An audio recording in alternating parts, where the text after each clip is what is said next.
Hello and welcome to Let's Talk Sports. I am Ralph LaBella. And I'm Ron Sen. It's a known fact that 53% of people don't like licorice. It's also a known fact that 0% of people like licorice because I tell them I like licorice. Anyway, the Patriots are really struggling in their wide receiver core. Players going out with injury, old age, non-performance, like Eric Decker. Decker looked really good catching tennis balls before the game in practice. Yeah. Unfortunately, they don't play the football game with tennis balls. Somebody said that the phenomenon they find in older receivers is that their feet slow down and their hands keep moving. And that means they can't play anymore, and Decker retired. Do you think Des Bryant should be looked at by the Patriots? No, forget about him. He's going to be another one of those receivers. He'll become a pain in the neck. He'll end up leaving because he's not, on the same page as Brady, which he's not going to be. But I think I like Patterson and I like Dorsett. I think they could be really good if they're prime receivers, and I think Dorsett is going to get better and better. He's got unbelievable speed. That one play when he went around the end, he just blew by everybody. And Patterson's just as quick but bigger. And they say Patterson doesn't run good pass patterns, but he's looked pretty good so far. And I think he's going to get better and better working with Brady. And then Edelman will be back after 4 games. You got Gronk, the best tight end in football. You got Edelman, the best shot receiver in football. You got some of the best backs in football coming out of the backfield.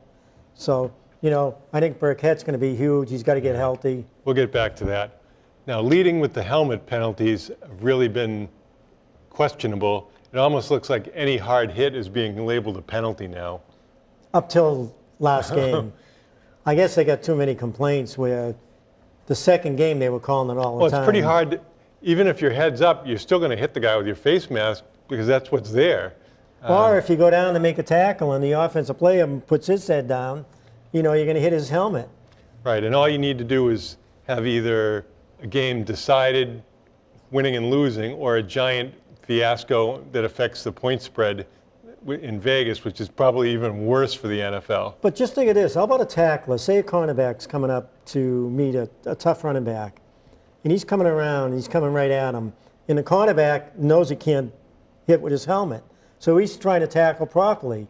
And then what about the running back that comes into him with his helmet and drives him right in the face mask? It's supposed to be a penalty on the running back. No, but I'm saying that then that cornerback's out for the season. Right. He's going to get blasted. So, it's really going to be tough. Now, which New England team is going to be the next one to win a championship? Well, if you had a bet. If you had to bet. I'd have bet the Red Sox, even though I don't want them to. Well, I don't know that the Red Sox are that close right now. I mean, if I had $1,000 to bet on the first New England team, you'd have to bet the Red Sox because they're in position to win it before anybody else. Well, they're going to get the first shot anyway. Yeah. I mean, because they will make the playoffs no matter what they do. And they have the best record in baseball. Right. But remember what I've always said about fans? You lose a couple of games, the Red Sox fans, and they think it's over with. Well, it's because there's cognitive bias of recency bias. What have you done for me lately? You win 3 games, then all of a sudden you're good. You lose 3 games, you're not good. Well, how would you list them right now? Say you had $1,000 to bet, okay? Coming in order, you have to, and then it's like 50 to 1 if you have them in order. It's probably the Celtics first, the Patriots second, the Red Sox third, and the Bruins fourth. I just don't have that much faith in this Red Sox team, not because of their recent performance, just because I think they've got a lot of players who haven't done it in the postseason. Well, what did I say 2 shows ago when they got all over me when I said, Brett, Bogarts and Betts. They haven't proven anything, right. And Price, and Seal. They haven't proven that they can play their best ball in the playoffs.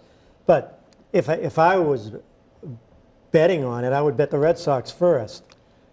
Yeah, they have the best record in baseball by far. They just came off a slump, which every team has. I mean, I'm a Yankee fan. The Yankees have had a couple of bad slumps. And when the Red Sox beat them 4 in a row, I mean, everybody was saying they're going to win it. But, the Red Sox fans, like my friend at work, 93-year-old, right. He comes into me today all depressed. I says, Andy, why are you depressed? You get your team 6 games ahead. I told you 2 months ago that they were going to beat the Yankees from between 5 and 7 games. They were going to beat them out. And that's the way it looks right now. Well, I think people have been around for a long time. Remember 1978 and the Red Sox blowing the 14-game lead. So there's a bit of that out there. We'll jump around here. Football season for high school is barely more than a week away. The Melrose is going to open up against Malden. We'll have some new talent in the lineup. Isaac Seed is playing for the Everett, whatever they are. Are they the Warriors or who are they? Crimson Tide. So. And they have a new coach. Is it Pierre? Yes, Pierre is the lone Pierre, who's I think a former receiver on Everett. Well, you know what happened after DiBiase said he was going? They lost 3 of their best players, and then right away they announced Pierre's going to be the coach, and he met with all the players. So you wouldn't think, and now they're getting Seed in there, maybe better than all those guys, the 3 guys that left. Although the 3 guys that left are probably Division I players. Seed's a Division II player. Well, he's going to be at UNH, or at least as of now, he's had an offer from UNH. But what do you think about that? What do you think about Seed leaving? Well, I think about a long time ago growing up and playing with the same kids that you grew up with for a long time, and obviously didn't have the same level of talent, but I couldn't imagine playing for another team. Now, it's fun in the summer. I played for the Stoneham Legion team, the Stoneham team that they had kids that won, I think, the state baseball championship twice. So it was really great to play with them. They had a lot of talent, and we had fun. But that was summer. It wasn't the high school. Well, go back to this great soccer player that was a great basketball player that stopped playing basketball. Oh, Franz D. Perot. Perot, great basketball player, one of the best players in the state, but was getting a scholarship to Northeastern. And he didn't play, was it the last year or the last 2 years? I think it was the last year. But he wound up at college I think it was a college of Charleston, and he was one of the top players in the eastern United States. I think he's on the Haitian national team. I don't know what his pro status is, but terrific athlete, terrific player. And I understand if you envision yourself as a professional, and maybe Isaac Seed sees himself as a future professional. If you look at college basketball players, when they've done surveys, 75% of the players think that they can play professional basketball. Division II, something like 48% of players think they can play professional basketball, and Division III, about 25%. And the chance, when was the last time you saw a Division III player play in the NBA? Like, never. I know. So it's interesting. Now, volleyball has an interesting team this year. They went to the state championship last year. They returned 10 players, although they certainly lost a lot of key players. And they're opening up this Sunday with a practice play date where they have top area teams coming in: Arlington Catholic, Bishop Fenwick, Danvers, Marblehead, Winchester. Into their gym? Into Melrose. So it's going to be a 9-3 kind of round-robin scrimmage. So it'll be some great volleyball for volleyball fans that want to see some of the top teams in the North.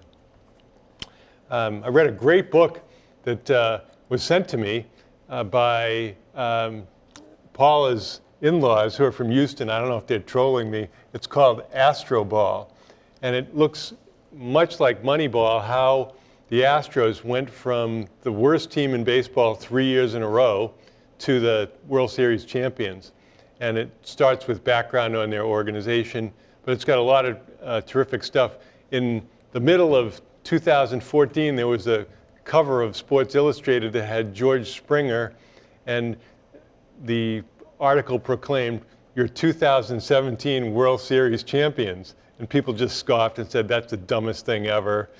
Some of the other sports who thought they should have been on the cover, I think there was a tennis tournament that they thought Serena Williams should have been on the cover, said, this is ridiculous. The Astros are going nowhere. But they talked about how they drafted and developed Springer, how they took Dallas Keuchel from a soft tosser and changed his pitch mix, how they got a high school player from Puerto Rico. He talks about a 5-year-old Javier who would go out every day with his father at night to field ground balls and hit. His father was a laborer, poor family. The kid grew, he kept getting better, and eventually Javier became the top draft choice of the Houston Astros. Carlos Javier Correa Jr. Yeah. He's been hurt this year, though. He's had Yeah. a tough year. But it was an incredible story about how the Astros used data to tell players, let's say 75% of the time the pitcher is going to throw a fastball on the first pitch, and 85% of the time it's going to be inside. So they would be 60% of the time they know it's an inside fastball. So I mean, obviously other teams can do that too, but the Astros have really turned it into an art form as far as their the ability to blend scouting, traditional scouting using eyes with data. They call it stouts, statistics plus scouts. But look at Cora with the Red Sox. Right. He's using that system too. Sure. Well, yes, he has Martinez to help him out. One of the smartest players in baseball. Well, they made the point in the book that J.D. Martinez was playing for the Astros and he wasn't performing well, and he always watched a lot of tape. So somebody showed him Steve Braun's swing, and he said, "My swing doesn't look anything like that." And then he looked at, I think, Pujols' swing. He says, "My swing doesn't look anything like that." So he went up to Washington State, and there's a couple of swing gurus there, and they totally rehabbed his swing. And he said, "Look, I'm all in. I just want to get better." So he went down, I think, to Venezuela. In the first game, he hit 2 home runs. And I think the next game, he hit 3 home runs. And he said, I'm going to come back. So he came back to spring training, and the Astros didn't really give him much of a chance and released him. And then he went to Detroit and had, tremendous success. So the point is, you can get better if you're open to changes to improve yourself. And that's really what the book's about. Especially in baseball. Oh, sure. How many kids do you see that play Division II college that make the pros? Way more than other sports, and they improve. But the thing with the Astros, I looked at them when they beat the Yankees. The Yankees were ahead 3-2 in the series. Mm-hmm. Pitch and beat them, not hitting. He can talk all about the hitting and what they do now. Most of the pitches are first pitches, 60% of them are inside fastballs. But they won because of pitching, not because of hitting. I mean, look at them. The Yankees are a better hitting team. The Red Sox. Yeah, you talked about McCullers coming in. Great pitching. He threw 24 curveballs in a row. They said that's what he does. So, so they have a real, and they added Garrett Cole to their staff this year. So they're really strong. So I still wouldn't count them out. The other thing is they were able to sign Justin Verlander with literally 2 seconds to go before the trading deadline ended. So they sent somebody over to Verlander's house. They were able to get him to sign the waiver of his no trade clause. They took a picture of that document and emailed it to Major League Baseball, and the timestamp came in at 11:59:58. Wow. So 2 seconds was the difference between the Astros having Verlander down the stretch where he was undefeated in September. He's getting tired now, though, I think. He's older now. Yeah, this year he started off great. Right. You probably have to ration his innings. How much do you think Alex Cora has made a difference this year for the Red Sox? Oh, like I said last show, he's made a huge difference. He's always in the game. They're talking baseball all the time.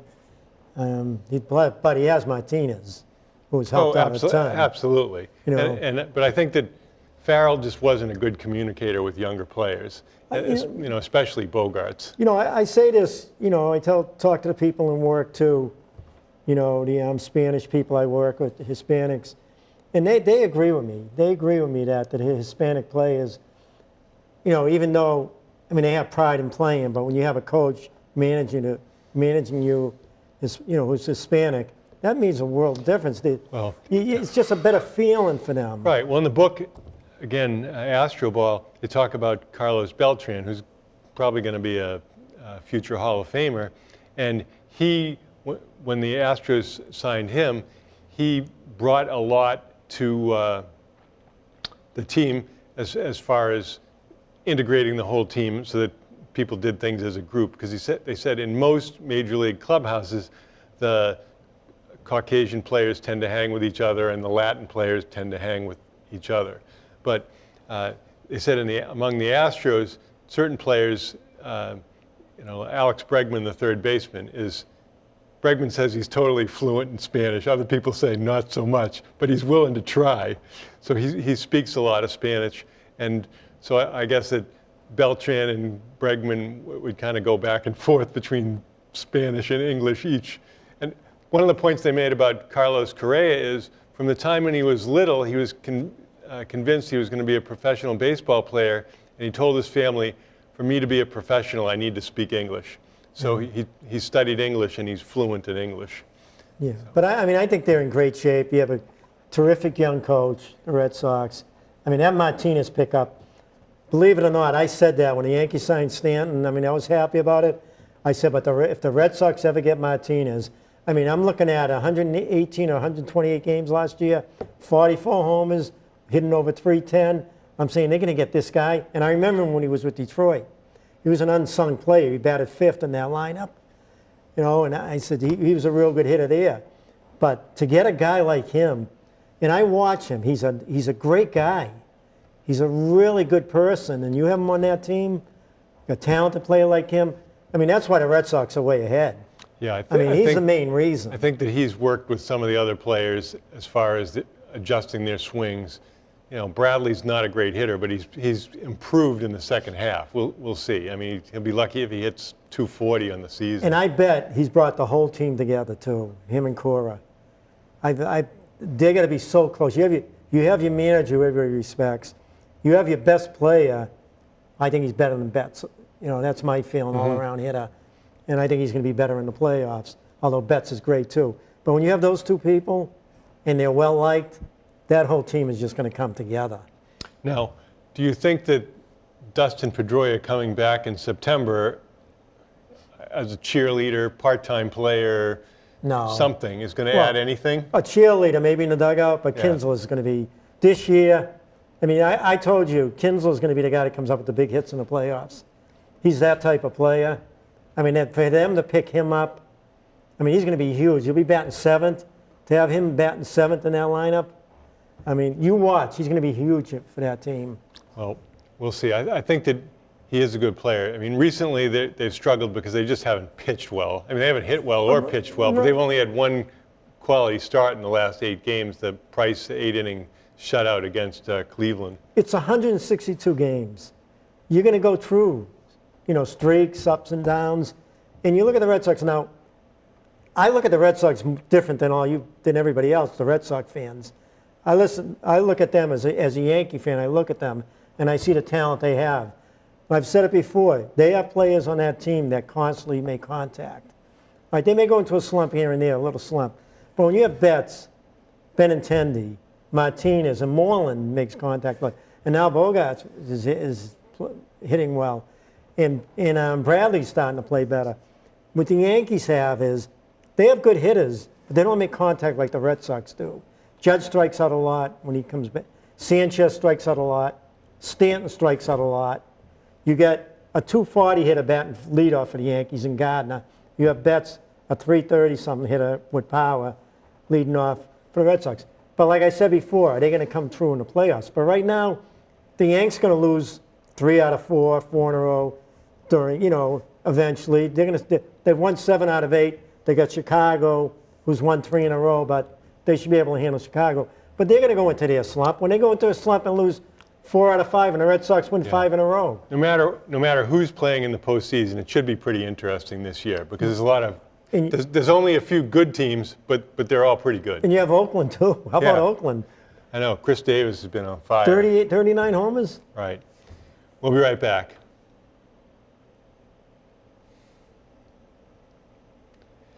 Welcome back. This year the Patriots have a feeling like Forrest Gump's proverbial box of chocolates. Open it up and take a bite, and you're not really sure what you're going to get.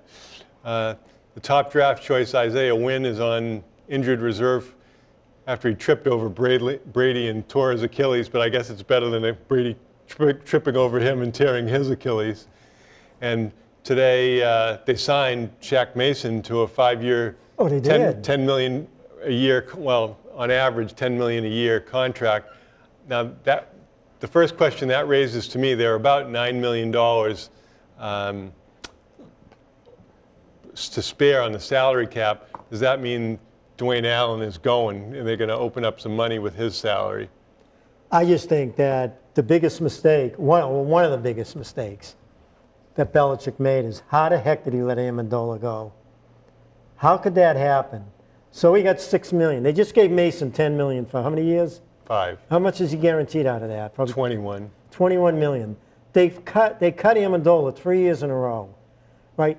They could have signed him for $5 million for 2 or 3 years. The guy's going to play for at least three, probably 4 years. He was the #1 receiver last year in the playoffs, #1 receiver 2 years ago in the playoffs, and they let him go to Miami, knowing they're in this situation. We're going to be trading Cooks away. I mean, what is Belichick thinking about? Well, there's all the conspiracy theorists who say that this is Belichick's way of telling Brady, let's see what you can do without receivers. You know, it's not as though he's got Riche Caldwell, and Edelman will be back presumably after 4 games, but it's asking Brady a lot to carry the team. And again, you don't want to make too many judgments based on exhibition games, but Patriots didn't look good on defense against Carolina. No, especially on 3rd down. They were getting the cornerbacks. When are they going to block? When are they going to knock away a pass? That's what I want to know. You know who's going to make the team? No, I'll tell you who's going to be good.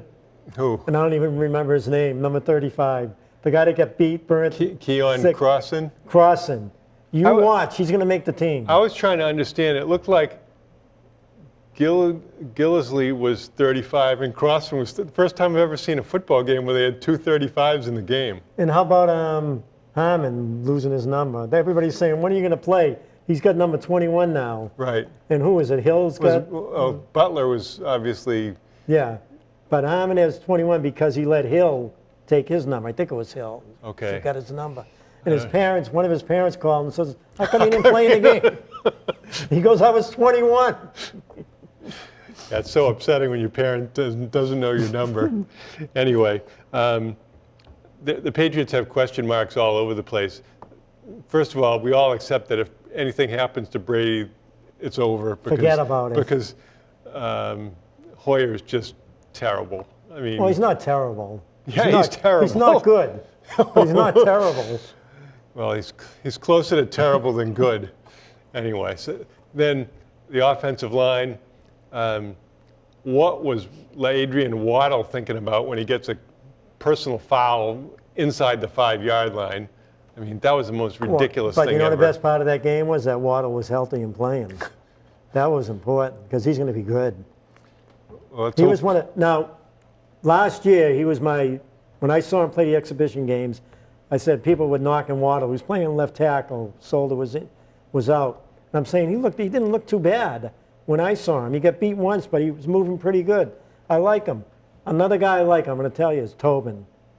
I love the way Tobin's playing. Big, tough guy. He's a left guard, but they also said he can play tackle. So if Brown gets injured or Waddle gets injured, watch out for Tobin going over there. They're deep, even though they've had wins out and cannons out right now. And I know they've been giving Ulrich John more time as the backup right tackle. So, you know, right now, we don't know what the story is on Cannon. The story was that he was out of practice today, at least at the beginning of practice, as was Sony Michel. Tight end, I don't think we have to worry about. That's one position there. Well, Hollister looks good too, right? He looks pretty good. Yeah, Hollister's been good. He's got some kind of minor injury. And then we saw Hill tweak his ankle late in the game. Yeah. You know, but Burkhead's we'll see. going to be huge. If he can stay healthy. He's going to be huge if he's healthy. But, you know, without Edelman in there, they got those 2 young guys that haven't played all that much, but they're not bad. All right, so on offense, Patterson. Who's your surprise overachiever on offense for the year? I think it's going to be Patterson. I would agree. I've got that in my notes here. He's quick, he's tall, he's strong. They say he doesn't run good pass patterns, but get whoever coaches the split ends, work with him. You know, Brady, work with him. Stay an extra 15 minutes and work. Right. He's got so much talent. Well, you know, if Brady complains that he wasn't on the same page with the receivers, he's only got himself to blame because he wasn't there for passing camp. He made that choice. I guess that's his right after being in the league this long, but you can't have it both ways. And I think Dorsett's going to catch 60 passes this year. All right, Let's now see. defensive line, they're pushing a trade right now, at least in the media. Landon Roberts and Malcolm Brown, they're talking about trading them together for Golden Tate from the Lions, where Patricia is. Tate's been durable. He's kind of a slightly better version of a guy like David Givens, who they had years ago from Notre Dame. What is he? He's a wide receiver. But we saw him, when did we see him? That he looked pretty good at times. He's not bad, but you're giving up one of the best defensive linemen they have in Brown. Well, I think that, why is everybody down on Brown all of a sudden? I told you, it's the Malcolm free zone. Malcolm Mitchell, Malcolm Butler, Malcolm Brown. Because I heard they didn't offer him a contract or something. Right, they didn't offer. He's in his last year. Right, he's in his last year, so they didn't extend his option. So. Well, he played. They didn't extend Shelton's either, but Shelton seems highly motivated in the middle. Well, Valentin, the guy that you liked a couple of years ago, is back healthy. Right, he's You know, playing he'll be better. good. He'll be good. But against Carolina, they got no pressure. Now, part of that, I don't know if, well, Vanoy's playing good. mobile quarterbacks. That's But if they can't deal with a mobile quarterback, who do they open up with? Deshaun Watson and the Texans. That was a bad call, though. And then when they called the trip there, that wasn't a trip. You know, on the first drive, but they would have to kick a long field goal. Oh, is that on McCourty, you're saying? Yeah, that trip. He kind of pushed them a little, then he tripped over his own feet. Yeah. And that was big because it would have been 4th down on a long field goal. Right. But the Pats didn't look that bad. They drove the ball twice with Brady. No, but they just couldn't get off the field on 3rd and long, which is that. They never do. They've got to do a better job. They got to blitz more. Vanoy's going to have a huge year this year. Well, they got to do something And hopefully different. Bentley comes along. The other thing is we don't know about Jason McCourty, who's got about I think he's around He's gotta $3 go. million. He's got to go. Forget about his brother worrying and being upset. You got to cut him. He's useless. They got these young guys that are pretty good. The number 2 draft pick was good too. Oh, Dawson. And then they get the kid who had problems at Florida and Maryland, J.C. Jackson. He's kind of a tall, physical corner too. So we'll see how They'll that goes. come together. I think that defense is going to come together as long as they don't have crazy injuries. We haven't really seen some of what they're doing. Like, they haven't shown anything on kickoffs yet. Like, they haven't put Patterson back there. And with the new kickoff rules, it'll be interesting to see how teams plan to approach that. Will they try to kick inside the 5-yard line, or just say we're better off to just kick it into the end zone and not have to take the risk? Because as you've probably noticed, on the kickoff, the coverage team has to line up even with the ball, so they can't get a big running start anymore. And I noticed that Gostkowski hasn't kicked it in the end zone this year. I mean, they're running them back, but the coverage team is real good in the Patriots. Right. I think that's their strategy, to try to stick it right around the goal line and see what happens. But, you know, I have to say, I like where they are right now, the Patriots, but they got to get healthy. If they can get those players back, especially those backs, a couple of the backs back, I mean, they're going to be okay. And you'll have Gronk back in there, and Hollister he'll be in there with him. So he'll have another pretty good receiver going out from the tight end position. Right. Even with the degree of game planning that they do, it's still not the same as the regular season. So we can get overexcited about a win or overdepressed about a loss. You know, I'm sure that Belichick could care less right now. It's like when you're coaching your kids before the season starts and you're working on things. You know, you might put them in a tournament before you start your regular season, and you're looking for things, and you say, yeah, it's okay. We lost that game, but we played pretty good. I know we have to work on. Well, that's what Belichick's looking at. He's looking at the Patriots. I mean, to me as a fan, I think they look okay. You know, I'm happy with where they are right now, especially when you don't have your primary receivers. Well, speaking of coaching, there was a game in preseason last year. We were in that Malden tournament. So the other team plays 2-3 zone the whole game. the whole game. So we're ahead by 8 with 3 minutes to go. So we're holding the ball out. And the other coach starts screaming at me like, play basketball, play basketball. Like, you sit back in a 2-3 zone the whole game with youth, and you're going to yell at me for not playing? You got to be kidding me. I had a parent. You were probably with me one time. We were in a tournament. We ended up playing a team that was really weak. That was a strong unit we had. Yeah. With Lenore and them, and we beat them by 40 points. We stopped pressing. We stopped fast breaking.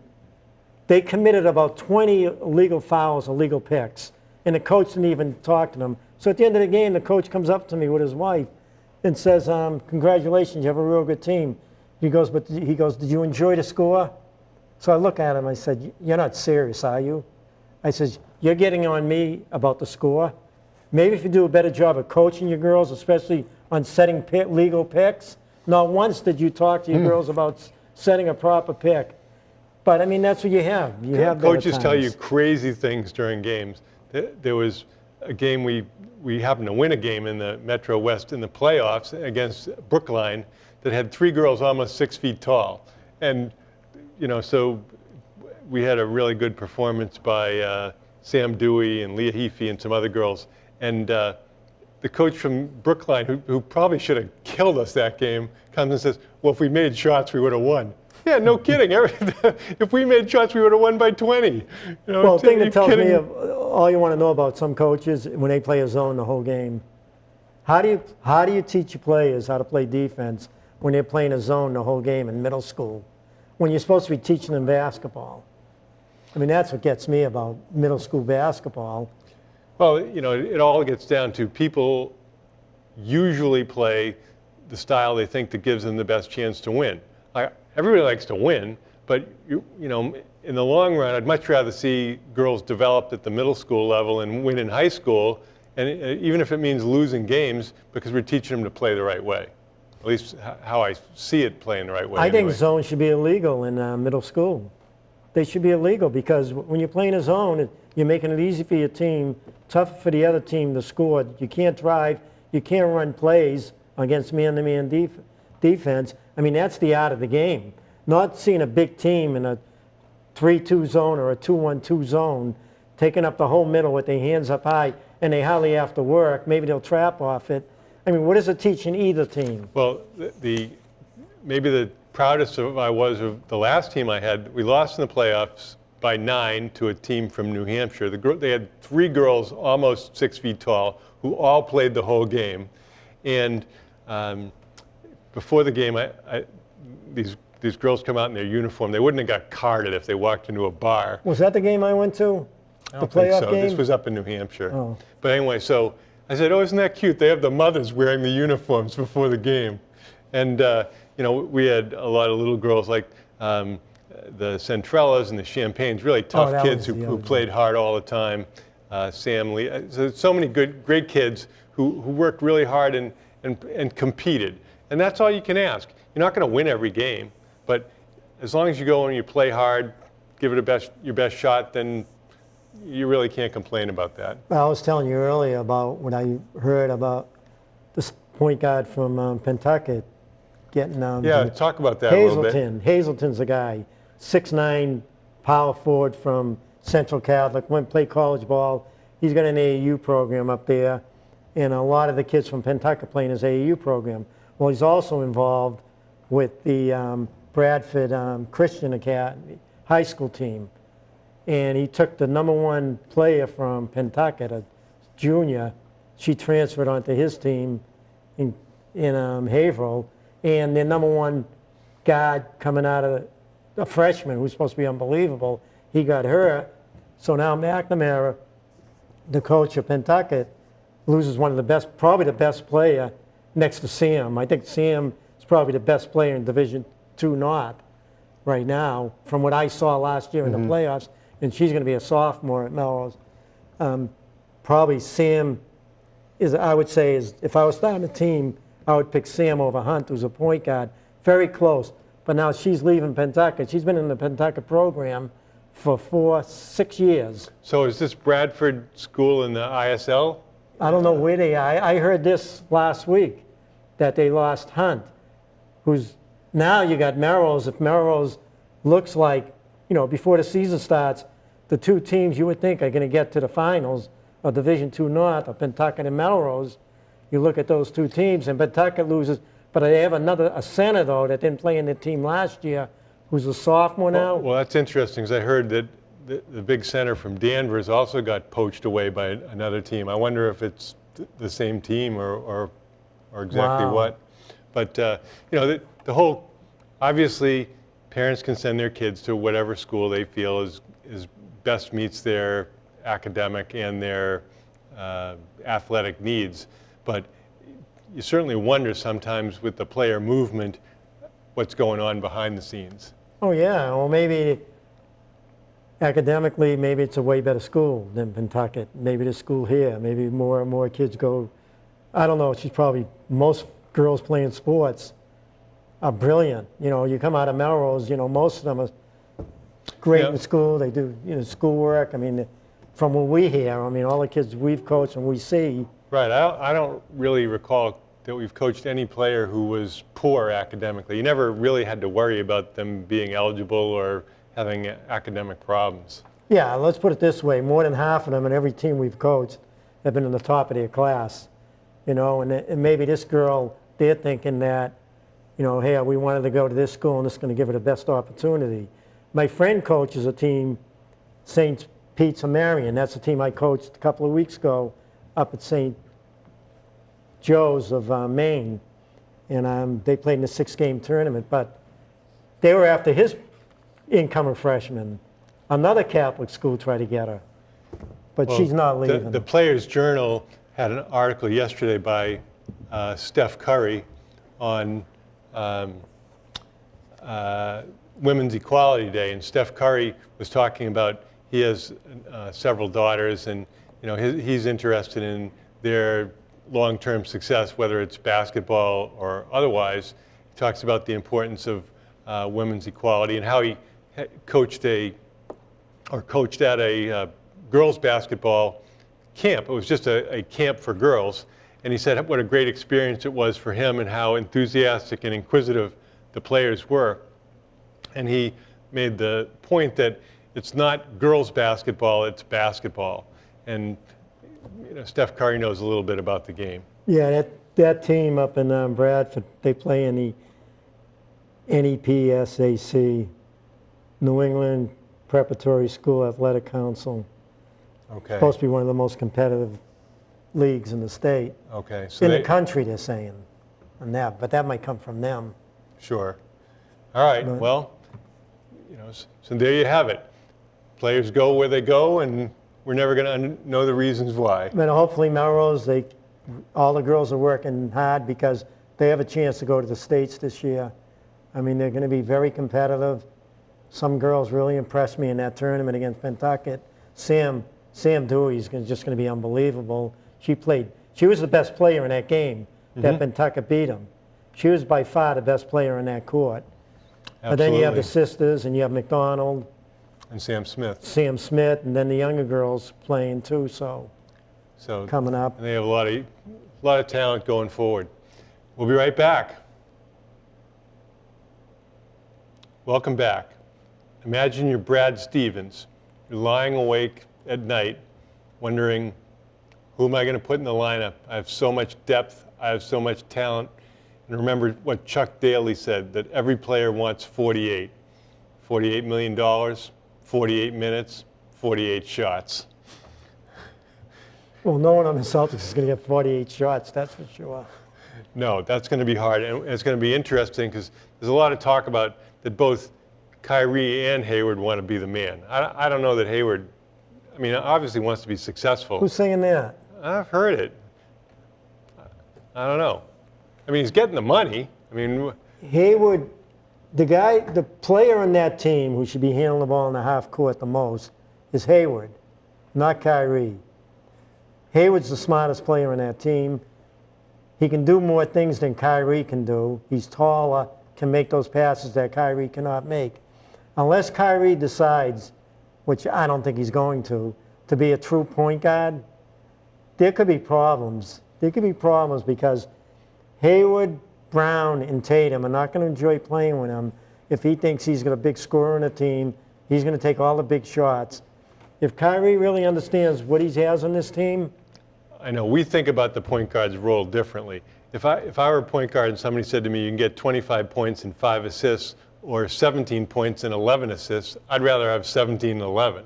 But that's not how most of these guys think. but the thing with Kyrie, if he's not going to be that player, because no one's going to beat him if he becomes the player we all hope he can become. Take the big shots at times, involve people. If things aren't going well, the team's like in a rut, take over the game. I don't mind that, even with Tatum out in the court and Brown at times. But if he thinks at the end of a game that it's going to be him with 2 defensive players there, and he's not going to try to penetrate and dish and get the easiest shot, if he's not going to become that type of player, you know what I would rather have? I would rather have the Celtics trade him right now to the Lakers, which they wouldn't because of LeBron, and get Ball and the other Kuzma. If he's not going to become that point guard, because people can knock Ball, but Ball playing on that Celtic team with all that talent, everybody would get the ball when they're open. They would be moving, become a whole team game. Now, if Kyrie becomes that type of player, then the Celtics are going to be unbeatable. They'll have a better record than Golden State. Yeah, obviously the presumption is for most of the games you're going to have Kyrie at the 1, Brown at the 2, Hayward at the 3, and then Tatum and Horford both as bigs. And then the second line players you have are Rozier, Smart, Morris, Baines, and Ogilvy. And Tice. Don't forget Tice. Oh, yeah. But, I mean, there's 11 only, players right there. Right. So, worrying about what Robert Williams is going to do, he's not going to play that much. He's going to be playing in Maine. Well, how about the other guy they picked up from Europe? The guy they signed. Oh, Wanamaker? Yeah. Yeah. So, it's going to be very competitive for minutes, but there's always going to be injuries, whether we think there will be or not. Guys are going to have a sore knee or sore shoulder or whatever. Then the guy that's going to become a star may not be with the Celtics, but the Celtics signed him, is Bird. He is going to become a star. He's got to play on the right team where they're going to give him 30 minutes a game. He will become a star. I mean, he's got all the talent. He goes to the basket strong, got the 6'6", gets up in the air, stays in the air. I think that guy can, if he's in the right situation, he can become a star in that league. We'll see. It should be great to watch, not just fun to watch. And the Celtics are featured in, I can't even remember how many national games this year, but starting up with Philadelphia. And we can't overlook the other teams. Toronto had the best record in the conference, and they added Kawhi Leonard, assuming that he's motivated and he's healthy. Yeah, but they added Leonard, but they lost DeRozan. I know, but Leonard's a little bit better than DeRozan. Not offensively, all around, defensively and yeah. everything. But offensively, DeRozan doesn't miss in the lane on that jump shot. Yeah, DeRozan, but he hasn't been able to put it together in the playoffs. No, in the playoffs, but you got to think of this. What if they lose Leonard after 1 year and DeRozan's gone for good? Right. I mean, that's a huge mistake they're going to make. For 1 year to get, you think Leonard's going to want to play up in Toronto? No, Leonard's going to go to the Clippers or the Lakers, one or the other. Yeah, he's going to go on a team that has a chance to win it. So, but you got to think, if the Celtics are healthy and Kyrie remains a normal person, which he's not, I don't trust him at all, Kyrie. But if he becomes a player, we know no one's going to beat the Celtics in the East. What you have to be concerned about Kyrie is he thinks he's Spike Lee, and then he's going to make movies, and he has to be in a media center just to make movies, and it doesn't become about basketball. Or, Kyrie, if somehow he won a championship, and then he just decided to retire and become a film director, you just don't know with him. He's kind of a different kind of guy. Even though he's not a point guard, would you trade Kyrie right now for Oladipo? Right now, and you have Oladipo for the next 5 years? Oladipo's a pretty good player. I would definitely make that deal. Because I just worry about Kyrie with the way he thinks. And, the only thing that will save the Celtics is that they can give him $11 million more a year for the next 6 years if he's healthy, which another team can't do. But if Kyrie goes to another team, he can say, I'll sign a 1-year contract or a player option, and then after the year, they'll have to give him a 5 or 6 year contract, and he'll get max. So he can do that too, Kyrie. I don't know, did you see he was at the Lakota Indian tribe ceremony where he and his sister were inducted into the tribe? I guess their mom is part Lakota Indian. So anyway. Oh, they are? Yeah, so he seemed quite emotional about the whole ceremony, and only he knows how committed he is to that. But he's just a really interesting guy. So we'll see how it goes. But if they don't have Kyrie, they're still going to be the top team in the East. Yeah, I mean they were the top team in the East. Well, LeBron ended up coming back, and they didn't have Kyrie, and now they have Tatum back, and they got Brown and Rozier. I mean, if they had Rozier playing, Rozier is a very good. He's not as good as Kyrie. Nobody's going to say that. But he had a horrendous Game 7. Okay, fine. But he's a young player, so he has a chance to evolve. I don't want to, define his career by one failure. Kevin Eastman wrote a pretty interesting book called Why the Best Are the Best. And one of the chapters he talks about ability. So the ability, I looked it up, there's 962 words in the English language that end with ability, like ability or adaptability or flexibility or possibility.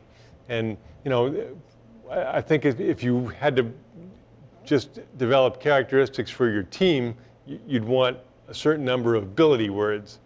Like Bill Belichick says, durability is more important than ability. Because if you can't stay on the field, then you're not helping your team. And most teams talk about accountability, where you want to have players and teams holding themselves to a high standard. And then off the court, it's important for players to be focused on responsibility, where they're taking care of their body, they're getting enough rest, they're eating the right things, they're not hanging out with mobsters or whatever. So there's a lot to be said for choosing your ability poisons. Yeah, I disagree with him though. I think ability is more important than durability.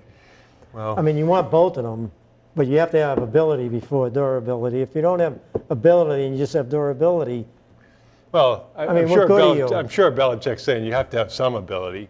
So, but if you have, well, who are the best players we can say, or who are the disappointing players maybe through their careers, had a lot of ability, just couldn't ever stay on the field?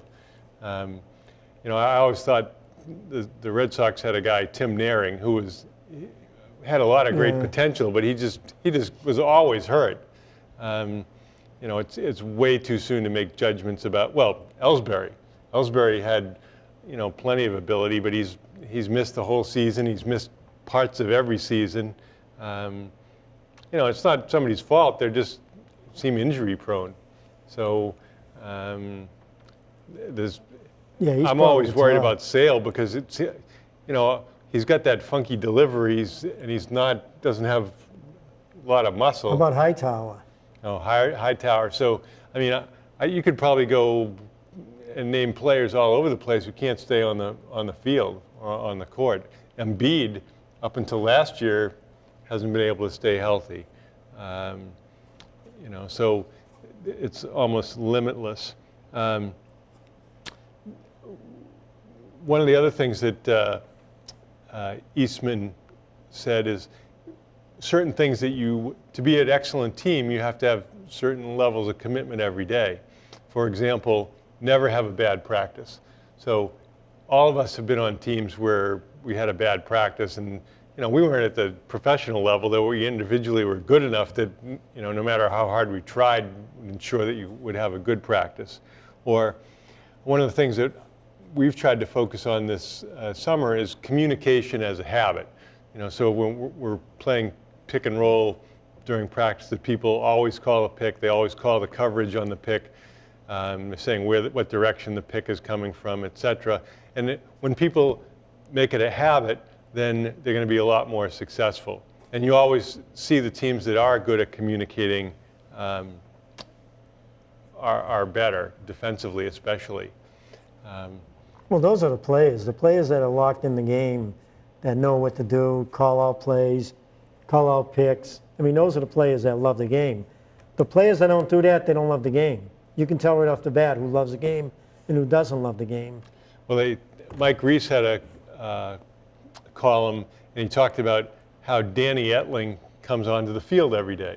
So he's carrying his helmet, and then the second he gets on the field, he sprints to where he's supposed to be. And Reese said, you know, you're the only player that does that. What is that about? And he said, well, I always believe that to be mentally and physically prepared, I have to go in at top speed when I go on the field. When I was in fourth grade, my father said, you want to show everybody who you are by how you get onto the field. You always run onto the field. And I know in the Facebook coaches section that I'm on, a lot of people were really impressed with that article. Oh, of course. And then toughness, too. Toughness, to me, is number one. Mental toughness. Right. When Brad Stevens coached one of his teams at Butler, he had monogrammed on their uniforms, the uniform slacks, shorts, TGHT, and that stands for the game honors toughness. And that's one of his big beliefs, that it's not just physical toughness, but mental toughness that determines the success of a team. And when you consider that, I mean, a lot of people say, look, he had good players. He had Hayward, he had Shelvin Mack, two guys who made the pros. But he had two good players, but he didn't have, a team full of good players.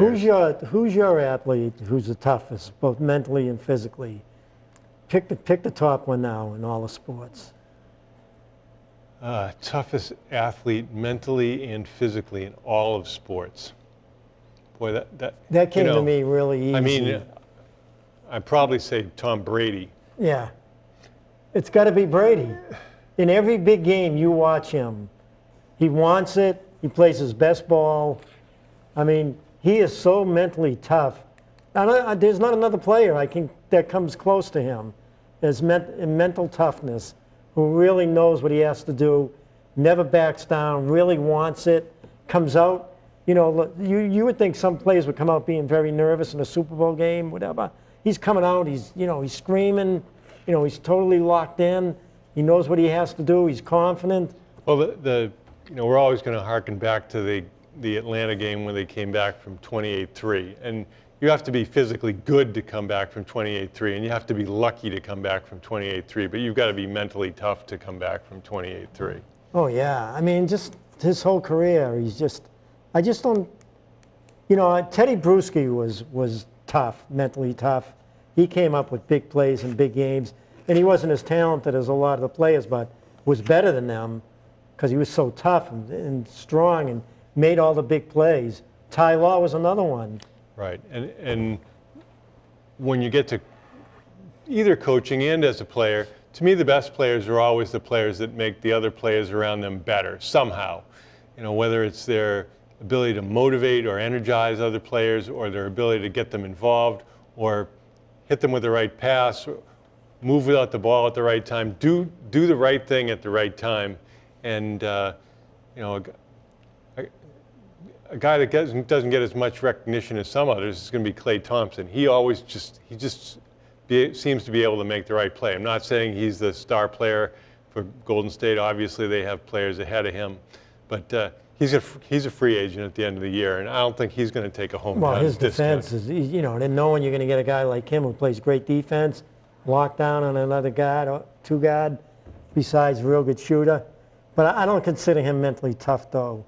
I mean, there are too many games where I watch him get down. I'm not talking about mental toughness. More of, he just seems to be able to make other people around him better. So, obviously he's kind of the third best player on the team, and they have four.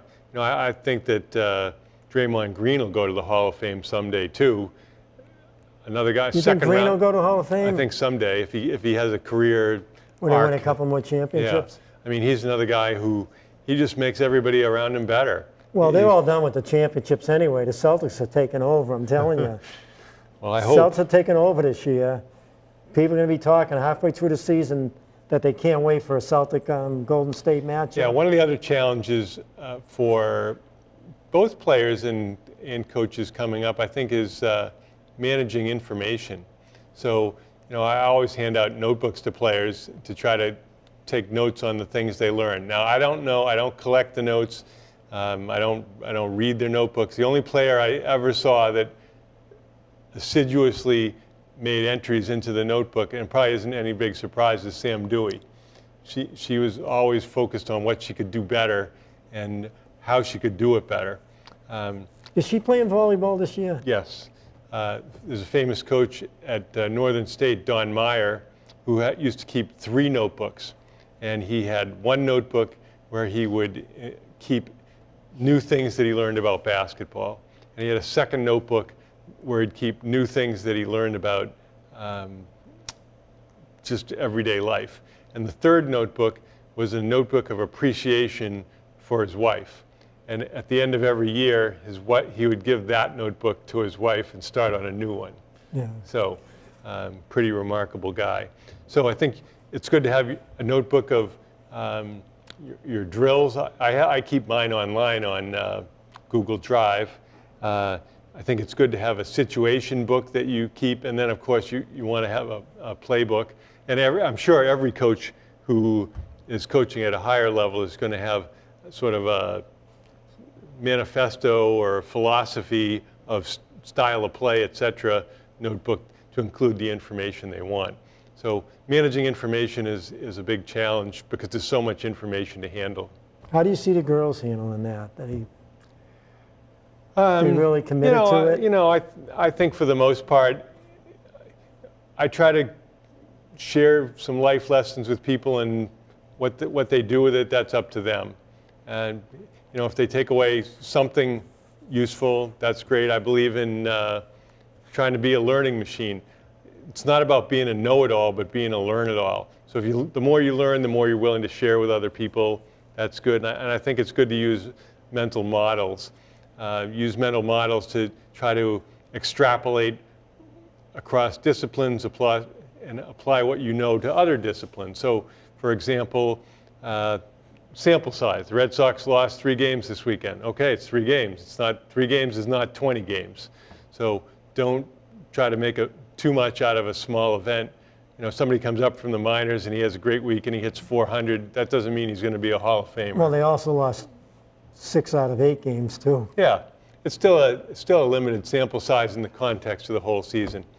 I've enjoyed being with you tonight. I'm Ron Sen. And I'm Ralph LaBella, and thank you for watching Let's Talk Sports.